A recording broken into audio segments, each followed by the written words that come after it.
कफन विच वड़िया पहले भाई को मारे फिर जनाजा पढ़िया।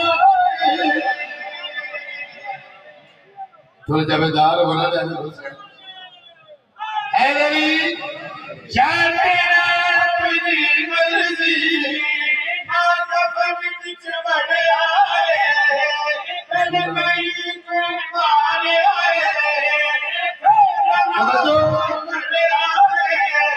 क्योंकि मैं साहिबे अमल